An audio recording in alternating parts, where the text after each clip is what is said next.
Buenas tardes y bienvenidos todos a Encrucijada Pagana. Mi nombre es Carlos Sánchez y hoy junto a mi compañera Baelia y una acompañante que es Vanessa Lozano. Hola, buenas tardes. Pues, buenas tardes, Baelia. Buenas tardes. Pues seremos los tres los encargados de guiaros por estos senderos. Buenas tardes a todos y bienvenidos. Buenas tardes de nuevo a nuestra estimadísima matrona Eris. En el programa de hoy hablaremos acerca de la alquimia. Sí, queridos oyentes, misterioso y desconocidos el mundo de la alquimia. Y hoy para hablar de él nos acompaña Vanessa. Vanessa es estudiante de Cábala, también ha sido colaboradora en eventos pasados de Encrucijada Pagana. Participó en la jornada del año pasado, el taller sobre talismanes, no recuerdo mal. Sí. Y bueno, la verdad es que es también antigua amiga nuestra y la verdad es una muy curiosa, vamos a llamarla persona extremadamente curiosa sobre la alquimia. Sí. Así que por ello hemos decidido contar con ella, porque creo que la información que nos trae sin duda tiene jugo, tiene marro. Lo he intentado. Así que, queridos oyentes, acomodaos y continuad escuchando, que estas son las palabras dedicadas a todos vosotros de tres paganos o lo que seamos en nuestro peculiar cruce de caminos. Empieza la aventura. My soul. Goodbye to my queen, to everyone. Night comes to my eyes and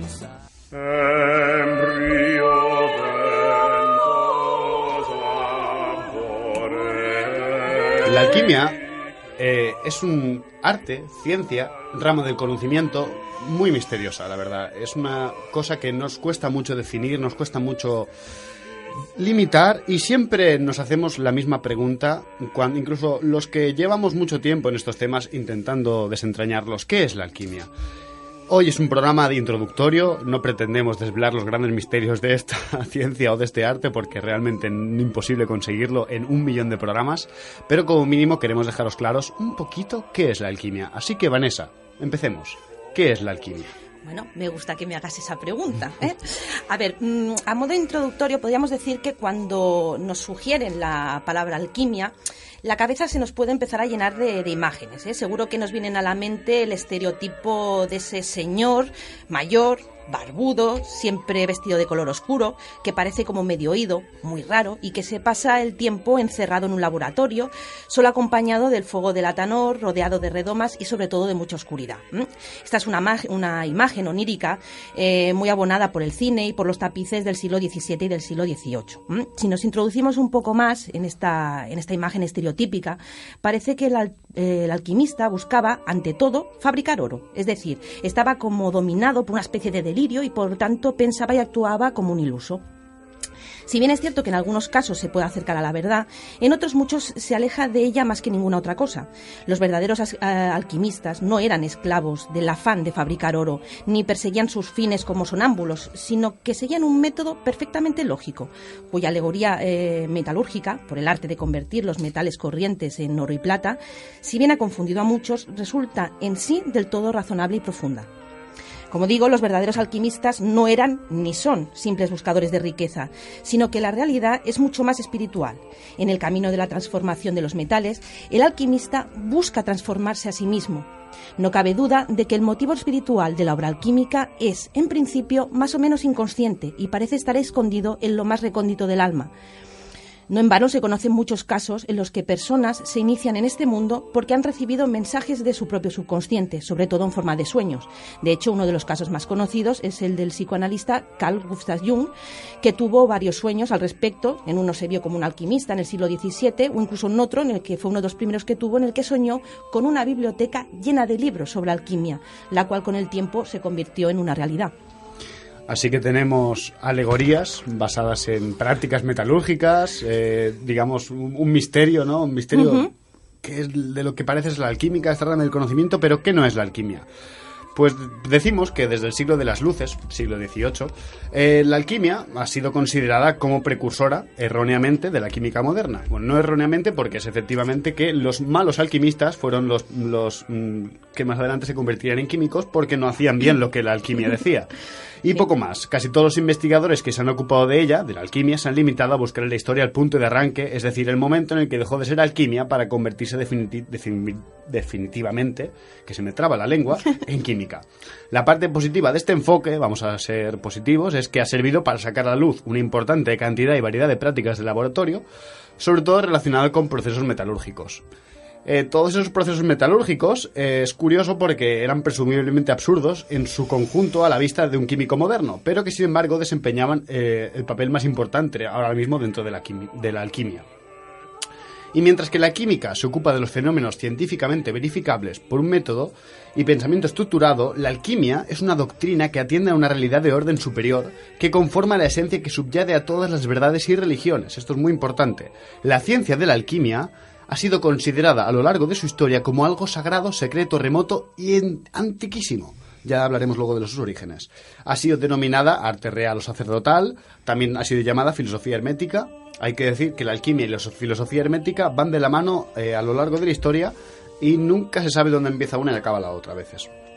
La alquimia presume de esconder tras todos sus textos enigmáticos, experimentos misteriosos y enseñanzas crípticas, pues las vías para penetrar en los secretos más profundos de la naturaleza, incluyendo la vida, la muerte, la unidad, la eternidad y el infinito. Es un muy grave error reducir la alquimia a una simple precursora de la química, como ya he dicho, y es que la química moderna es una ciencia que trata meramente con las formas externas en que el elemento de la materia se manifiesta. Podemos mezclar y componer y descomponer dos o más cuerpos químicos en un número ilimitado de veces y hacer que aparezcan bajo diversas formas, pero al final no tendremos ningún aumento de la sustancia, ni ninguna cosa que no sean combinaciones de las sustancias que han sido empleadas en un principio. Es decir, no hay transmutación, que es lo que busca la alquimia. La alquimia no mezcla ni compone nada, hace que aquello que ya existe en un estado latente se vuelva más activo y crezca. Como indica algunos autores como Franz Hartmann, la alquimia es, por lo tanto, más comparable a la botánica o a la agricultura que a la química. Y de hecho, el crecimiento de una planta, un árbol o un animal es un proceso alquímico que tiene lugar en el laboratorio alquímico de la naturaleza y que es realizado por el gran alquimista, es decir, el poder de Dios actuando en la naturaleza. Hemos dicho que no es la alquimia, pero ¿cómo podríamos definir la alquimia? Hombre, lo que no podemos pensar, no sería lógico, es que una pandilla de viejos locos se pusieran a buscar la manera de sacar oro del plomo y que esto derivara en una serie de técnicas tan depuradas o en una doctrina tan profunda, todo ello con una increíble coherencia entre las diferentes culturas y continuidad a través de todos los tiempos. O sea, existe alquimia occidental, hebrea, árabe, china. Entonces, si tuviéramos que definir la alquimia en una sola frase, podríamos decir que es el arte de caminar hacia la perfección del alma. Para llegar a ello, la alquimia utiliza unas técnicas y procesos que le son particulares. Podemos decir que es una ciencia tradicional que busca lograr la transformación de la naturaleza y del hombre a través de procesos cuya semántica se caracteriza por el uso de conceptos y símbolos básicamente metalúrgicos. Partimos de la base que la naturaleza y con ella también el ser humano en todos sus aspectos van evolucionando. El arte, por tanto, empieza donde acaba la acción de la naturaleza y el alquimista lo que intenta es acelerar ese proceso de evolución para mejorar tanto la naturaleza como al mismo. Esta tarea implica, en primer lugar, un aspecto cognitivo o pasivo que consiste en conocer los métodos y cómo actúa la naturaleza y, en segundo lugar, un aspecto más creativo o activo que consiste en influir en la realidad. ¿Y dónde nos lleva todo este conocimiento de la naturaleza y el hombre? Pues al conocimiento de Dios, porque conocimiento de ninguno de ellos sin el conocimiento de los otros dos, pues los tres son uno y son inseparables. Por tanto, la alquimia no es meramente una ciencia intelectual, sino una ciencia espiritual, porque aquello que pertenece al espíritu solo puede ser conocido espiritualmente.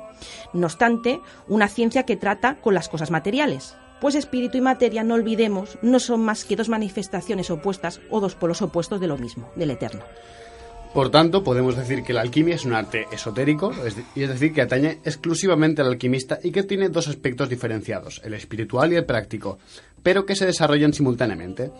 En sus aspectos más elevados se ocupa de la regeneración espiritual del hombre y enseña cómo establecer las condiciones necesarias para el desarrollo de los poderes divinos en el hombre, para que un ser humano pueda convertirse en Dios por el poder de Dios mismo, en el mismo sentido que una semilla se convierte en planta con la ayuda de los 4 elementos y la acción del 5º elemento invisible.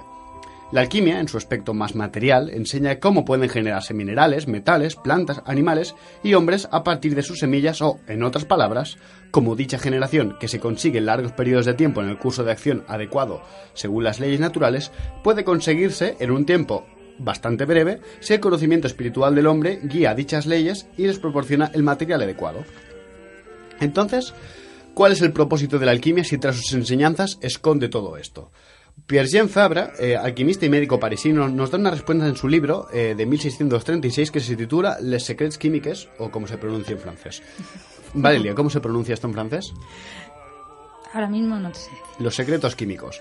Así que, Valeria, léenos el fragmento, por favor. La alquimia no es simplemente un arte o una ciencia que enseña a realizar la transmutación de unos metales en otros, sino más bien una ciencia sólida y verdadera que enseña a conocer el centro de todas las cosas, lo que en el lenguaje divino se llama el espíritu de la vida. Es decir, el objetivo de la alquimia es conocer y que ese conocimiento nos permita transmutar y transmutarnos para así lograr la magnum opus o la gran obra, que es la realización espiritual y material completa, que como bien ha dicho mi compañera Vanessa, son dos caras de al fin y al cabo de una misma moneda. Y ahora vamos a hablar un poquito de los orígenes de la alquimia. Ya sabemos que la alquimia es una rama del conocimiento muy mistérica, pero ¿de dónde proviene? Pues digamos que, por desgracia, es tan oscuro su material como su origen. Sus orígenes son bastante oscuros. Sabemos que se han practicado diferentes alquimias en diferentes partes del mundo, durante el primer milenio antes de nuestra era, desde Mesopotamia, China, India, Grecia, Egipto. Muchos sitios ya tienen una tradición alquímica muy antigua. Curiosamente, a pesar de ser diferentes alquimias, hemos de decir que todas comparten unas bases comunes y unos trabajos bastante parecidos. Pero digamos que lo que hoy en día conocemos como alquimia más occidental, porque la alquimia oriental también tiene su historia aparte, surgió en los primeros siglos de la era cristiana en el Egipto grecorromano, donde la alquimia es donde ya se formó plenamente. Los alquimistas alejandrinos no nos han legado ninguna información sobre los orígenes de lo que ellos llamaban el arte, como es llamada la alquimia. Ellos presentaban la alquimia como un conocimiento revelado a los hombres por un personaje divino o semidivino llamado Hermes Trismegisto, Hermes el 3 veces grande. Este Hermes reveló la ciencia alquímica, astrológica y teúrgica a los hombres y fue el que vino a traer este arte al mundo. Y es que la historia de la alquimia va íntimamente ligada a la de la filosofía hermética y en muchas ocasiones cuesta diferenciar dónde termina una y empieza la otra. ¿Qué es el hermetismo? El hermetismo es una cosa muy complicada, pero podemos resumirlo como un movimiento filosófico, esotérico y religioso en el que se combinaron elementos de la religión egipcia y griega y que tiene como figura central al dios Hermes, el mensajero de los dioses, al que se le invocaba, como ya hemos dicho, bajo el apelativo de Trismegisto, el 3 veces grande. Este movimiento, que ejerció una profunda influencia en la filosofía grecorromana de comienzos de la era cristiana y entre los humanistas del Renacimiento, sigue presente actualmente en nuestros días a través de sociedades herméticas como la Golden Dawn y todas las variantes que tiene. La figura de Hermes Trismegisto se cree que es una figura fruto del sincretismo entre la religión egipcia y la griega. Aunque los hermetistas aseguran que es un personaje histórico y que efectivamente hubo un señor que se llamaba Hermes que vino al mundo a enseñarnos cosas, no hay pruebas efectivamente de que este hombre existiera. Y según el mito egipcio, recordemos, Tot era el hijo primogénito de Ra y el esposo de Maat, la justicia, y era el inventor de artes y de la escritura jeroglífica. Como escriba de los dioses, actuaba junto a Osiris, el señor de los muertos, en el tribunal que pesaba el corazón del difunto, anotando el resultado. También era un dios lunar, protector y conocedor de los saberes ocultos, como por ejemplo el arte de los venenos. Se le representaba con la cabeza de Ibis y cuando se invocaba su nombre se añadía el apelativo A, grande, repetido 3 veces. Los griegos vieron en el egipcio Tot un gran parecido con su dios Hermes, el mensajero de Zeus, y de los dioses masculinos, guía de las almas de los muertos. Pero fue en el ambiente de sincretismo cultural y religioso que se vivía en el Egipto de los Ptolomeos, entre el siglo IV y siglo I antes de nuestra era, cuando se produjo finalmente la completa identificación entre ambas deidades, surgiendo la figura de Hermes Trismegisto, el 3 veces grande, que además bajo el incluso de la filosofía estoica llegó a ser considerado incluso a veces como el dios o el dios único, el logos creador del que los demás dioses no serían sino manifestaciones y denominaciones. De hecho, se atribuyeron a la inspiración directa de Hermes o directamente a su mano y autoría una serie de textos ocultistas de temática diversa, normalmente en las 3 ramas que en teoría trajo Hermes al mundo, alquimia, astrología y magia, que se conocen como el nombre genérico de Corpus Hermeticum, una parte importante de los cuales se cree que puede proceder de traducciones que los griegos hicieron de tratados egipcios de ocultismo y hechicería y que comenzaron a realizarse sobre el siglo II a.C.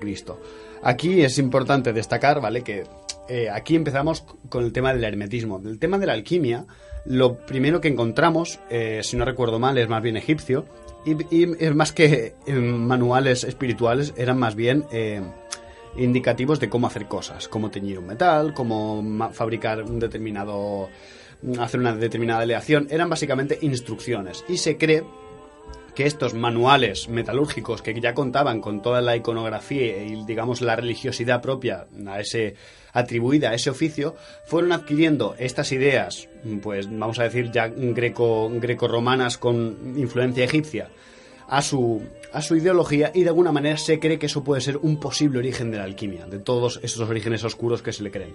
Pero bueno, no hay nada seguro.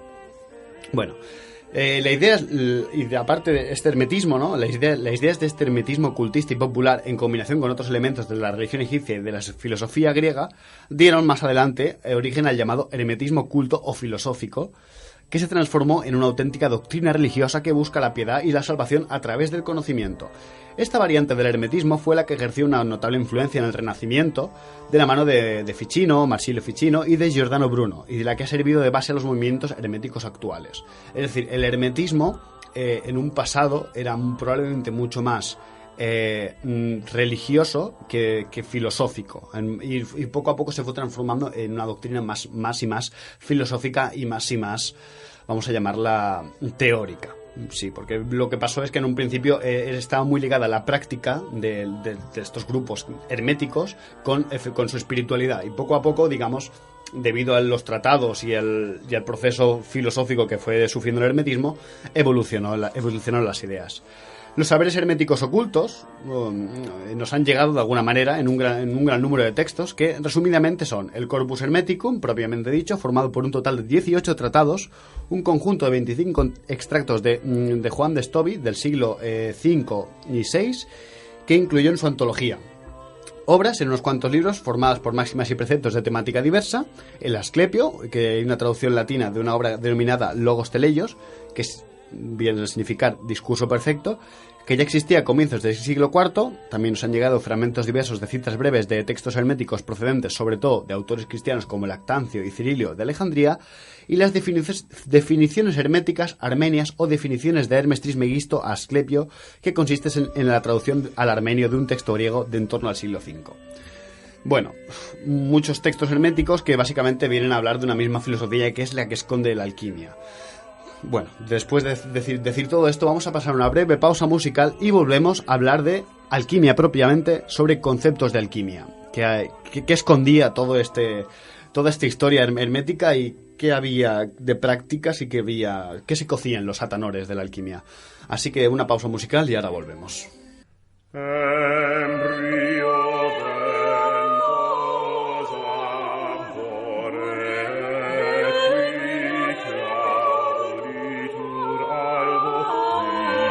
Muchos dirán, ¿y por qué después de ponernos un tema de Bruce Dickinson, si no recuerdo mal, el guitarrista de Iron Maiden, ¿no? No, vocalista. Vocalista de Iron Maiden, inspirado en el texto de William Blake y la alquimia, precisamente, el tema se llama Chemical. Luego ponen estos cantos gregorianos extraños. Bueno, ¿por qué no? Antes que nada decir que estos cantos gregorianos extraños no son cantos gregorianos, sino son una obra que se llama Atalanta Fulgens, que es la huida de Atalanta, que es un texto alquímico con el que, además de los determinados textos y símbolos extraños que suelen tener estos libros, iba acompañado de unas partituras. Lo que estáis escuchando son los actos del 1 al 6, no recuerdo mal, de estas partituras precisamente. O sea, estáis escuchando música literalmente alquímica. Bueno, si a alguien le mueve algo, le sirve de algo, allá ustedes. Sí, si me permites, estos textos que tú dices tú, la verdad es que son muy cortos en el Atalanta Fulgens, y básicamente se basan en esas imágenes, y esta música es para que cada una de las imágenes tiene una música asociada, y es para que tú puedas hacer meditación y puedas trabajar la alquimia desde las imágenes y apoyados con esta música. Es el primer libro interactivo que se conoce la historia. Interesante, pues habrá que hacer el ejercicio, a ver qué sale. Bueno, y ahora volvemos con conceptos de la alquimia y un poco de ya tema alquimia en sí mismo. ¿Qué nos cuentas, Vanessa? Bueno, pues puedo hacer la introducción de algunos conceptos de alquimia, los más básicos. Para empezar, podríamos decir que el objetivo de todo alquimista, más o menos como ya hemos ido comentando, es realizar la gran obra, que es conseguir transmutar el plomo en oro. O sea, es realizar esto tanto en lo material como en lo espiritual. La gran mayoría de errores provienen de la interpretación que se da a estas palabras, porque la alquimia es una disciplina tanto física como espiritual. Para la alquimia existen correspondencias concretas entre lo visible y lo invisible en este mundo, por lo que el trabajo físico tiene su correspondencia espiritual y viceversa. Introduciéndonos en simbolismo alquímico, el oro, dada su naturaleza incorruptible y sus características físicas, es para los alquimistas el sol de la materia, una analogía de la perfección final que ellos intentan conseguir al hacer que los metales comunes alcancen el estado de oro. El oro es el símbolo del sol, símbolo de la luz de Dios. Hay algunos autores que incluso dicen que no es que el oro sea el símbolo del sol, sino que el oro es el sol en la tierra, propiamente dicho, o la plata sería la luna en la tierra. O sea, es algo más allá que una simple simbología que nosotros hemos intentado darle con el paso de los años. La gran obra consiste, por encima de todo, en que el hombre se crea a sí mismo, es decir, que domine total y absolutamente sus facultades y su futuro. Es especialmente la completa emancipación de su voluntad lo que le asegurará el dominio sobre Azot y la región de Magnesia. En otras palabras, el control absoluto del agente mágico universal. Este agente, al que los antiguos filósofos disfrazaron con el nombre de materia primera, determina las formas que muestran las sustancias modificables. A través de él, podemos muy bien llegar a la transmutación de los metales y a la medicina universal. Estas son las palabras de Eliphas Levi en su libro Magia trascendental sobre la gran obra. La gran obra culmina en la creación de la legendaria piedra filosofal. ¿Pero qué es la piedra filosofal? ¿Es una piedra física? Pues sí, es una piedra física, creen los alquimistas, y es, como decimos, la culminación de la gran obra. Generalmente se cree que dicha piedra solo puede servir para transformar al plomo o al mercurio en oro, pero esto es un error. La piedra filosofal perfecta es un polvo rojo que tiene la propiedad de transformar todas las impurezas de la naturaleza. Pappus, el doctor en Caos, en su obra alquímica dice: la verdadera piedra filosofal es roja. Este polvo rojo posee 3 virtudes. Primero, transforma en oro el mercurio o el plomo en fusión, sobre los cuales se deposita una pulgada. Segundo, constituye un enérgico depurativo de la sangre y, cuando se la ingiere, cura cualquier enfermedad. Y tercero, también actúa sobre las plantas y las hace crecer, madurar y dar frutos en unas horas. A la piedra filosofal también se la llama panacea universal, elixir. La idea es que es energía vital condensada y que puede actuar sobre cualquier cuerpo, sea este animal, vegetal o mineral, haciéndolo crecer como si de levadura se tratara. También se la llama, por lo dicho, la medicina de los 3 reinos. Otro concepto importante en alquimia son las 3 bases, la tría prima que llamó Paracelso: azufre, mercurio y sal. Son los 3 principios alquímicos. El azufre expresa el alma y los aspectos activo y masculino de la materia. El mercurio es el espíritu y la conciencia. Y la sal es el principio correspondiente al cuerpo, lo sólido, la materia propiamente dicha. Los 3 principios son 3 aspectos de una misma cosa para la alquimia, la unidad. Esta unidad no se manifiesta y por lo tanto permanece desconocida, de la misma forma que la unidad fundamental de los 3 reinos, el animal, vegetal y mineral, es también desconocida. La gran obra consiste en la manifestación de esta unidad fundamental de los 3 reinos, dentro de los 3 reinos. Consiste en dar a conocer o hacer visible lo que está oculto y es sutil e invisible, y en hacer oculto, sutil e invisible, lo que se conoce y es visible. Fuego. El fuego es muy importante en alquimia, porque la alquimia es el arte del fuego por excelencia. Vida y energía. En estado latente se encuentra en la materia y el arte consiste en saber revelarlo a fin de otorgarle la posibilidad de entrar en acción. Es el principio igno o fuego natural. Ligado al fuego tenemos el atanor, el famoso atanor, que es el horno de los alquimistas.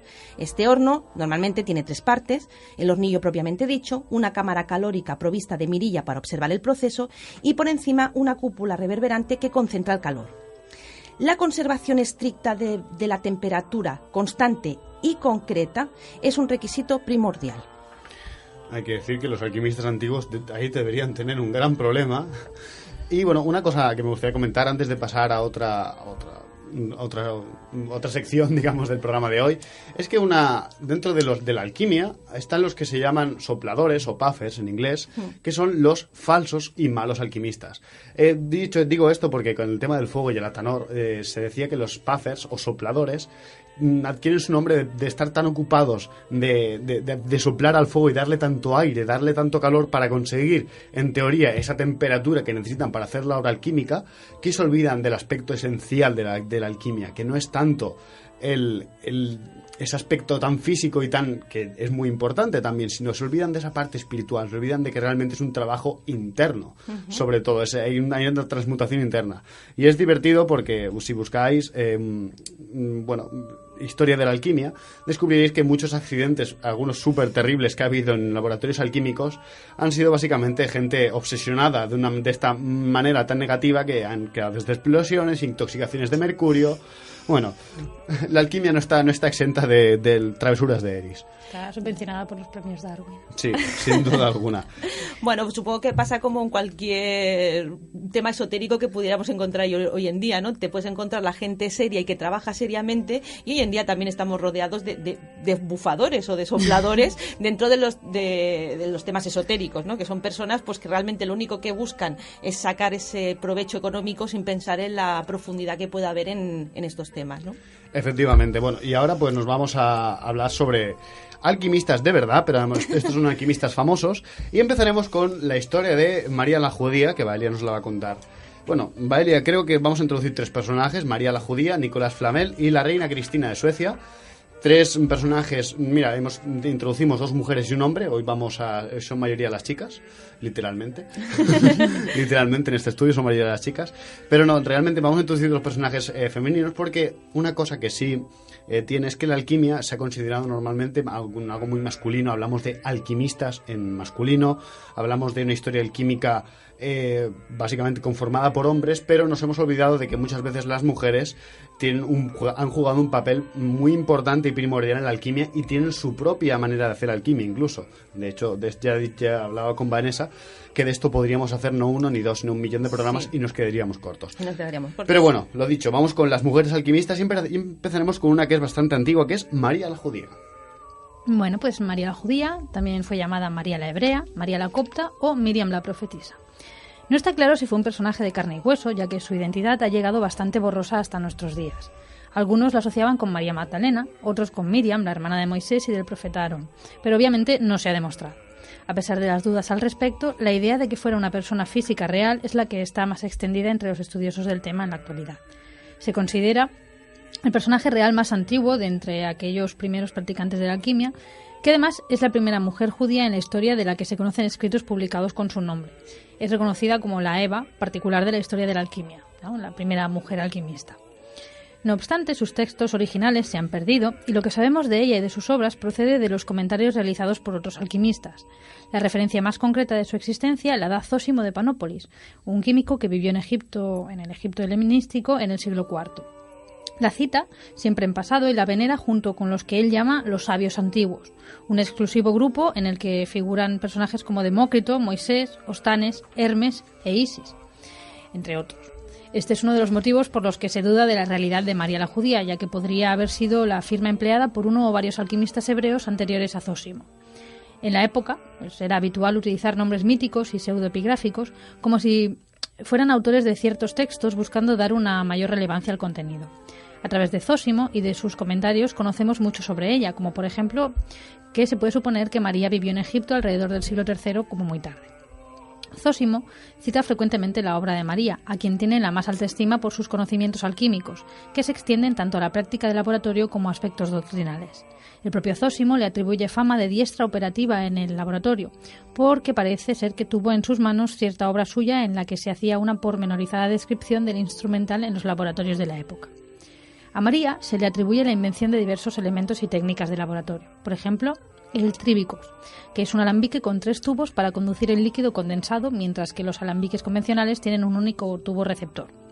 Luego está el kerotakis, que es considerado el invento más importante de María. Consiste en un recipiente cilíndrico alargado en cuya parte inferior se introducía una sustancia que se deseaba vaporizar, y en la parte superior se colocaba una plancha perforada en la que se colocaba la sustancia, generalmente metales, que se deseaba exponer a la acción química de los vapores que procedían de la parte inferior, que introducía en un horno se mantenía a alta temperatura.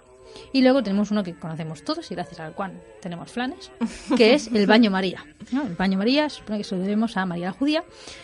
aunque no está tan clara esta atribución como las anteriores. El baño María es un método para aplicar fuego a los cuerpos de forma uniforme. Consiste en una doble vasija, la exterior llena de agua y la interior con la sustancia que se desea calentar a temperatura moderada, que gracias al dispositivo nunca puede sobrepasar la temperatura de ebullición del agua, que serían los 100 grados centígrados.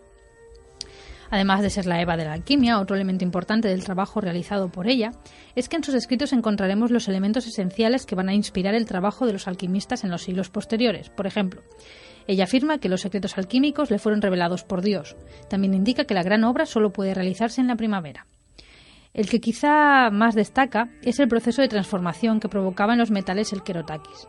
María la judía creía que la reacción que tenía lugar en el querotaquis era una reconstitución mística del proceso de formación del oro que ocurría en las entrañas de la tierra, y lo consideró el núcleo de la gran obra.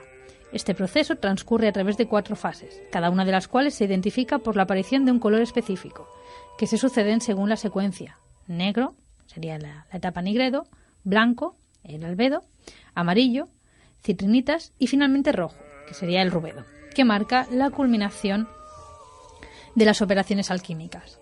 Esas mismas etapas las encontraremos posteriormente en todos los textos de la alquimia medieval, aunque después del siglo XV muchos autores comprimieron las citrinas en el rubedo, reduciendo el proceso a 3 etapas.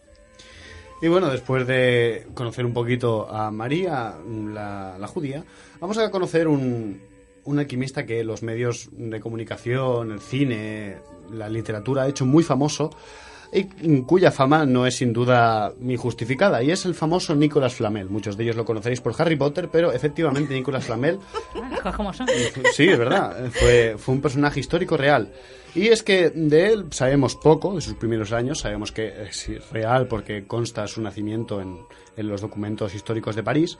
Y bueno, sabemos que nació hacia el año 1330 en Pontoise, Francia, y provenía de una familia de judíos conversos, o sea, el cristianismo, y por lo tanto era un hombre que conocía el hebreo y conocía lo básico del judaísmo, y su oficio era el de escriba. El propio Flamel, en su libro Las figuras jeroglíficas, nos cuenta cómo empezó su historia con la alquimia, de la que hay varias versiones, y se cuentan varias, pero bueno, esto es la que nos cuenta él. Así pues, yo, Nicolas Flamel, escritor, después de la muerte de mis padres, ganaba mi vida en nuestro arte de la escritura, haciendo inventarios, llevando cuentas y anotando los gastos de tutores y menores, cuando cayó en mis manos, por la suma de 2 florines, un libro dorado muy viejo y muy ancho. No era de papel ni de pergamino, como los otros, sino que estaba hecho como de cortezas. Me pareció a mí de tiernos arbolillos. Su cubierta era de cobre bien pulido, toda grabada en caracteres y figuras extrañas. En cuanto a mí, creo que bien podrían ser caracteres griegos o de otra lengua antigua parecida. Contenía 3 veces 7 cuadernillos, de los cuales el 7º estaba sin escritura, en lugar de la cual aparecía una verga pintada y unas serpientes enroscadas a ella. En el segundo 7º, una cruz en la que se veía una serpiente crucificada. En el último 7º estaban pintados unos frutos, entre los cuales había bellas fuentes de las que salían serpientes que corrían de acá para allá. En el primero de los cuadernillos estaba escrito en gruesas letras capitales y doradas: Abraham el judío, príncipe, sacerdote levita de Dios, dispersas en las Galias, dedico este libro. Después de esto, habrá escritas unas grandes execraciones y maldiciones contra toda persona que pusiera los ojos sobre él, si no era sacrificador o escriba. Bueno, a partir de este descubrimiento, según las palabras de Flamel, decide cerrar su librería, su escribería, o como lo que es como se llama el local de la época, y básicamente concentrarse en la colosal tarea de tratar de descifrar el enigmático texto del libro. No tenía miedo a la maldición que pesaba sobre quien leyera el libro, pues él era escriba, así que dijo adelante. Una de las 2 excepciones de la maldición, y básicamente dedicaba el día entero a buscar alguna pista que le sirviera para dar con la clave que le facilitase eso, gracias, Baelia. Facilitase su traducción, pero no podía recurrir a la ayuda de otros judíos, pues ya habían sido expulsados de Francia medio siglo antes, y la única alternativa era copiar el texto y viajar hasta España, donde todavía había importantes núcleos de población judía, pues no fueron expulsados hasta 1492. La esposa de Flamel, Pernelle, que por cierto, hay teorías que dicen que Pernelle es una alegoría de todo lo que nos cuenta Flamel, porque la historia de Flamel, así nos quedan los registros parisinos, y aparte de eso nos queda lo que el propio Flamel nos cuenta en su libro de las figuras jeroglíficas y alguno que otro escrito. O sea, por lo que se cree que quizá la propia figura de Pernelle es una es una alegoría de él mismo, de su parte femenina quizás no se sabe. A ver, lo que sí que está claro, haciendo un inciso si me permites, es que siempre se ha vendido la figura de Pernell como la mujer, la esposa perfecta del alquimista, como siempre nos han vendido las mujeres dentro de la alquimia, ¿no? Y que realmente nada más lejos de la realidad cuando miras los textos históricos de que, bueno, tanto amor entre ellos realmente parece ser que no había, y que todo lo que se ha vendido de Pernell pues es un poco una alegoría que algún día explicaremos qué significa el nombre de, si me dejas, explicaremos qué significa el nombre de Pernell, ya que viene todo esto, porque tiene mucho detrás. Tú siempre estás bienvenida a este programa. Gracias. Bueno, según él, la esposa de Flamel, Pernell, a la que amaba o no, y con la que comparte sus inquietudes sobre el texto, también trató de ayudarle, como nos lo cuenta de nuevo Flamel. Así pues, teniendo en mi casa tan bello libro, yo no hacía más que estudiarlo día y noche. Entendía muy bien todas las operaciones que él demostraba, pero no sabía en absoluto con qué materia era menester empezar. Esto me causaba una gran tristeza, me obligaba a estar en solitario y me hacía suspirar a cada momento. Mi mujer, Pernell, a la que amaba tanto como a mí mismo, a la cual había desposado hacía poco, estaba muy asombrada de todo esto, y me consolaba y me preguntaba con todo el coraje si ella podía librarme del fastidio. Yo no pude contener mi lengua y le dije todo, así que le mostré el hermoso libro del cual, en el mismo instante en el que lo vio, quedó tan prendada como yo mismo y encontró un extremo placer en contemplar sus bellas cubiertas, los grabados de sus imágenes y retratos, los cuales ella entendía tan poco como yo mismo. Bueno, pues Flamel, que obsesionado con el libro quería traducirlo, básicamente viajó a España donde consultó a las autoridades sobre Cábala, básicamente para ver si le podían decir algo, y allí entre judíos, básicamente después de preguntar a mucha gente, en León, la ciudad de León, encontró a un anciano rabino que se llama el maestro Canches, quien identificó la obra como el Haetz Mecharev del rabí Abraham, que enseñó a Flamel. Y básicamente este hombre, el maestro Canches, enseñó a Flamel el lenguaje y el simbolismo del Haetz Mecharev y su interpretación. En su viaje de retorno, Canches y Flamel volvieron juntos, pero Nicolás ya había aprendido lo necesario en teoría para traducir el libro y empezar a ponerlo en práctica. Poco a poco, Nicolás avanza en la traducción y comienza a aplicar los conocimientos del libro obtenidos y va haciendo pues, los experimentos de laboratorio pues, consecuentes. Y ya en 1383 consigue, según él, la transmutación de diversos metales en oro, y nos lo cuenta así él mismo. Hice la proyección con la piedra roja sobre una cantidad similar de mercurio en presencia de Pernell solamente en casa. El 25º día de abril siguiente del mismo año, sobre las 5 de la tarde, que yo transmuté verdaderamente en casi tanto de oro puro, mejor muy ciertamente que el oro común, más suave y dúctil. Lo puedo decir con verdad. Flamel, durante los años siguientes a sus prácticas alquímicas, digamos que aquí empieza el misterio, y es que se volvió extremadamente rico para la época. Básicamente realizó numerosas obras de caridad y, siendo un escriba de la época, era algo bastante raro. No se sabe dónde sacó el dinero, por lo que el misterio queda servido. Financió la construcción de 14 hospitales, asilos de huérfanos, 3 capillas, el cementerio de Saint-Jacques de la Boucher, asilos para jóvenes descarriadas. Esto resulta como mínimo curioso. Y también tuvo dinero para construir una nueva casa en el año 1407, que aún hoy se puede visitar en la 51, el número 51 de la Rue Montmorency, como se lea en francés. Como se diga en francés. O sea, siendo una de las casas más antiguas que se conservan en París, la capital francesa. Nicolas Flamel fue enterrado el 22 de marzo de 1418 y él, antes de morirse, diseñó su tumba llena de simbología alquímica que hoy aún se conserva. No está de más que la tumba de Flamel pues fue encontrada vacía. Y no se sabe nunca si consiguió o no esa famosa piedra filosofal y su elixir de la eterna juventud. Sí, hay mucho mito alrededor de la figura de Flamel, sí, porque según qué estudios lees un poquito más recientes, por lo visto todas esas cosas que se supuso que hizo con el dinero pues no eran tantas. Hay mucho mito alrededor de la figura, igual que de su mujer. Sí, bueno, y lo que nunca sabremos de este señor. Esa es la grandeza de la alquimia también. Sí. Misterio. Sí. Sí, yo creo que una de las cosas más bonitas a veces, aquí un guiño a Iker Jiménez, es ¿recogedor? Sí, no. Es apreciar el misterio en sí mismo, sí. Y a veces no querer tanto desentrañarlo, sino quedarnos con la incógnita, que la incógnita también puede ser bella. Y por último nos vamos a conocer a una que a mí me llamó bastante la atención su historia, que es la reina Cristina de Suecia. Suecia. Sí, porque podría haber buscado información de, por ejemplo, Fulcanelli o cualquier otro hombre alquimista, pero no. Vamos a buscar una mujer alquimista. Venga. Vamos a ello. Y vamos a hablar un poquito de la historia de la reina Cristina de Suecia. En el año 1644, Cristina Wasa, hija del difunto rey Gustavo Adolfo II, fue coronada a los 18 años reina de Suecia. Cristina recibió una esmerada educación, reservada en aquella época solo a los herederos masculinos al trono, que la llevó a dominar diversas lenguas y adquirir conocimientos profundos en filosofía, teología, matemáticas, astronomía y además una sólida formación artística. Parece ser que la férrea ortodoxia protestante asfixiaba las aspiraciones y la amplitud de miras de la reina, así que decide abdicar en 1654. Abandona Suecia y se establece en Roma, en donde proclamó públicamente su conversión al catolicismo. Cristina se interesó desde muy joven por la alquimia y el hermetismo, habiendo constancia de que, siendo aún reina de Suecia, recibió en la corte alquimistas y autores de textos herméticos.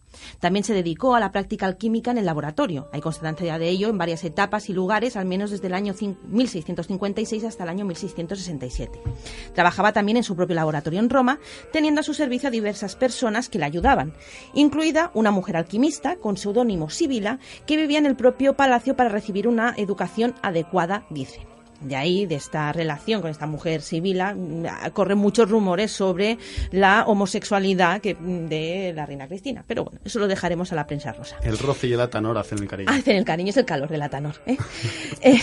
En su círculo de alquimistas en Roma había muchos nombres conocidos, por ejemplo, Franco María Santinelli, que se conocía más por el seudónimo de Marcantonio Craselame, o Massimiliano Savelli, marqués de Palombara, muy conocido por la existencia en su villa de Roma de la conocida Puerta Mágica. Esta puerta, que realmente no lleva a ningún sitio, no sé si la habéis visto, contiene una serie de inscripciones de carácter simbólico que remiten a aspectos doctrinales y operativos de la alquimia, inspirados en textos clásicos. Varios autores han dedicado bastante tiempo al estudio de esta puerta. El propio Eugène Cancelier le dedicó un exhaustivo estudio en el año 79. Bueno, conviene resaltar que el interés de Cristina por el hermetismo no era algo en absoluto extraño en los tiempos en los que ella vivía. Estaba inmersa en una corriente de pensamiento que impregnaba la cultura del barroco y que no era en absoluto opuesto o contradictorio con el pensamiento científico. La propia fundación de la Royal Society en Londres en el año 1660 es un claro ejemplo de ello. Muchos de sus más notables miembros estaban profundamente interesados en el hermetismo, cuando no eran alquimistas practicantes, como por ejemplo Robert Boyle o el mismísimo Isaac Newton, por citar solo algunos de los más conocidos. Quizá lo más importante de la contribución de Cristina de Suecia fue que fue una mecenas, hizo una gran inversión de tiempo y de dinero al estudio de la alquimia de forma seria, rodeándose de verdaderos alquimistas y no de simples sopladores que comentan. Como ya tenía. Sí. ¿Para qué? Oro ya tengo, ¿para qué voy a buscarme farsantes? Que encima me lo quieran robar. Pero eso lo hicieron muchos reyes, trabajando con muchos alquimistas buscando oro para financiar sus guerras, para financiar su opulencia, cosa que Cristina de Suecia no hizo. Interesante. Una cosa interesante, ahora que hablamos de los sopladores, es que había unas figuras, creo sobre todo, si no recuerdo mal, era a finales del siglo XVII y XVIII, que corrían las ciudades y que básicamente eran estafadores que se hacían pasar por alquimistas. Sí. Ellos afirmaban que por una cantidad módica, un precio, pues ellos te podían dar una pequeña porción de su piedra filosofal y tú podrías convertir el plomo en oro. Lo que sucedía es que estos farsantes hacían un proceso en el que tú efectivamente veías delante de tus narices como un trocito de algo lo convertían en oro a partir de un proceso químico en el que básicamente escondían envuelto en cera un poquito de oro. Con el calor de ese proceso que tendría, supongo, en un hornillo o en algo que llevarían encima, efectivamente la cera se derretía y pues efectivamente caía oro puro, que era una pepita de oro puro que a ti te entregaban y efectivamente aquello era oro. Y lo que obviamente te convencía para comprar sus polvos rojos o su piedra filosofal falsa, y muchos de ellos, pues digamos que se hicieron bastante famosos y fueron perseguidos por precisamente sus estafas. De hecho, a medida que la alquimia era desbancada por ya unas teorías más mecanicistas, esta gente ya fue muy perseguida y fue la que incluso le dio más mala fama a los alquimistas más sinceros. O sea, es como dato histórico, es curioso saber que farsantes ha habido. Sí, siempre ha habido, eso está claro, pero también gente que le gusta ser engañada también. Sí. Sí, ¿sabes? crédulos, los llamaremos crédulos. Si puedes hacer oro, ¿para qué quieres mi dinero? Sí. Una cosa muy, muy básica, ¿no? Sí, bueno, de hecho también, como dato histórico, también hubo una época, no sabría decirte ahora mismo en qué siglo era, pero el tema del oro alquímico estaba perseguido, o sea, estaba reconocido que existía un tipo de oro que era como demasiado puro como para ser real, o sea, se hablaba de oro español, había una clasificación de varios tipos de oro, uno recuerdo que era el oro español y otro era el oro alquímico, que era como demasiado puro y que la gente que poseía ese tipo de oro era perseguida, porque se creía que se había conseguido a través de métodos alquímicos no regulados. Exactamente, no regulados no por el sus Estado, impuestos. no regulados por el Estado, y entonces eso había que perseguirlo. Y eso es un dato histórico también. Ya que estamos de datos históricos, me acabo de recordar que justo aquí al lado, en Sant Cugat del Vallès, a unos pocos metros de Sardañola, se encuentra el monasterio, un famoso monasterio en el que se dice que se practicaba alquimia y en el que se encontró el misterioso melocotón alquímico de Cataluña. Sí, es un melocotón. Sí. Yo lo quiero ver. Es un melocotón que actualmente se encuentra, si no recuerdo mal, en el Museo de Arqueología de Cataluña, y es que en una de las paredes del claustro, si no recuerdo mal, se encontraron que había un hueco, y básicamente picando descubrieron que era un hueco pues hueco, como el mismo nombre indica, era un hueco, y allí había un melocotón enganchado a una losa de mármol. Y no a ver, un melocotón de piedra. Un melocotón, sí, efectivamente. Sí, un melocotón momificado. Era un melocotón de piedra, pues efectivamente, enganchado a una losa de mármol, y dijeron pues que no entendían porque eso estaba escondido. Haciendo exámenes al melocotón, ¿no? Porque aquello era bastante misterioso, descubrieron que efectivamente era un melocotón de piedra, pero que en su interior contenía aún el hueso del melocotón. O sea, una cosa que nos explicaban cómo demonios, tallando en piedra, podían haber esculpido un hueso dentro. Lo más curioso es que el pegamento con el que le unía el melocotón a la losa de mármol efectivamente estaba hecho de sustancias orgánicas de hace unos cuantos siglos. O sea, efectivamente ese melocotón tenía su antigüedad. Y no se sabe, y lo llaman el melocotón alquímico porque no entienden muy bien ni cómo ese melocotón, que un día fue orgánico, pasó a ser de piedra, y no entienden tampoco qué hacía escondido, pegado a una losa de mármol. Y no olvidemos también que el melocotón es un símbolo alquímico. O sea, si es toda esta serie de coincidencias, ya sumadas a las historias de que en monasterios en Sant Cugat se hacía alquimia, pues dan sin duda que pensar respecto a que ese melocotón efectivamente sea una de las pocas pruebas físicas que nos han llegado a los simples mortales de que efectivamente la transmutación es posible. Pero no está expuesto, ¿verdad? Lo tienen guardado. Lo tienen guardadito. Lo tienen bien guardadito. La historia es muy conocida, pero el melocotón lo tienen bien guardadito. El profesor Darbo habla mucho de ella, del melocotón alquímico. Todo no vaya a ser que nos dé por chuparlo, a ver si está dulce o no. Yo lo haría. A mí me gustaría verlo. O sea, con verlo me conformo. Sí. Yo le echaría una chupadita al melocotón. Bueno. ¿Qué pasa? Me gusta mucho el melocotón. ¿Vas a hablar de la transmutación? Hay un gusanito dentro. Bueno, pues si hay el gusanito de piedra, ¿por qué no? Como dicen los discordianos, en toda manzana dorada hay un gusano de oro. Así que, queridos oyentes, vamos a pasar a la despedida, que esto ya se nos va de las manos. Sí, que...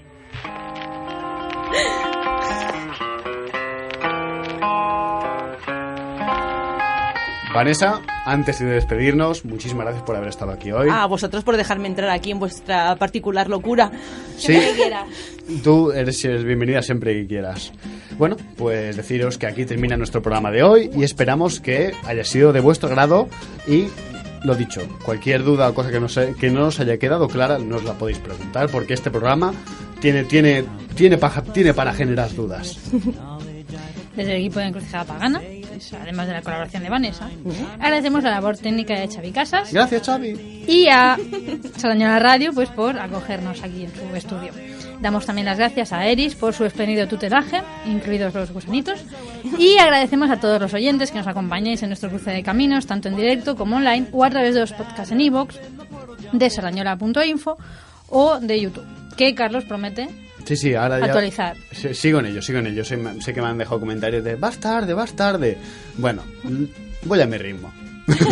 Lo dejaré ahí. Así todos podéis conocer el ritmo de Carlos. Exactamente, yo soy como un caracol. Yo lo que hago, lo hago. Pero lo hago.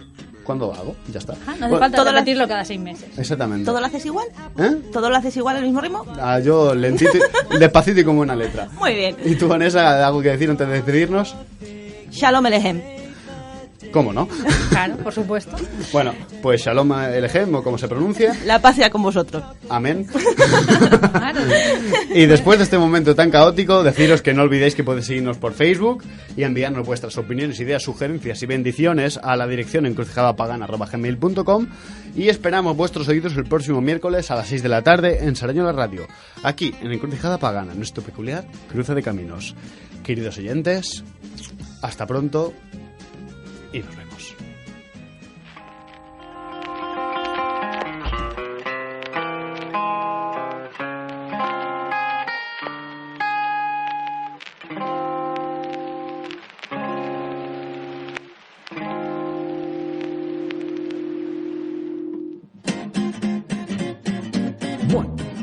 One, two, three, four.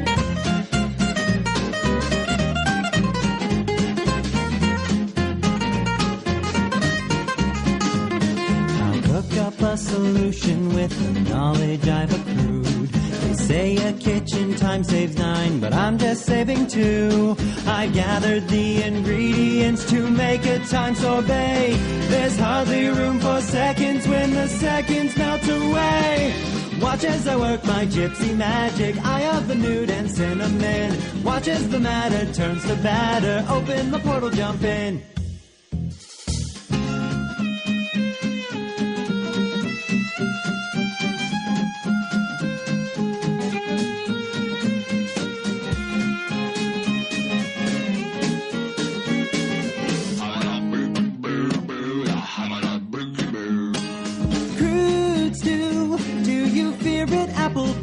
Sometimes life is not a cakewalk served up on a silver spoon.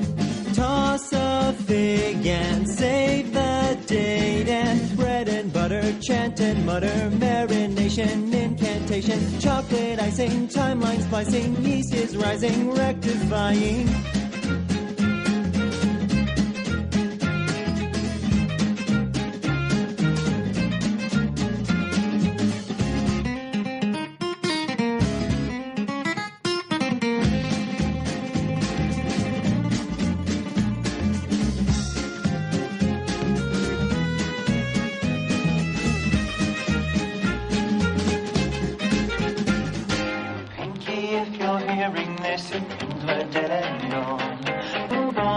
My cauldron is preheated and I've got you in my thrall.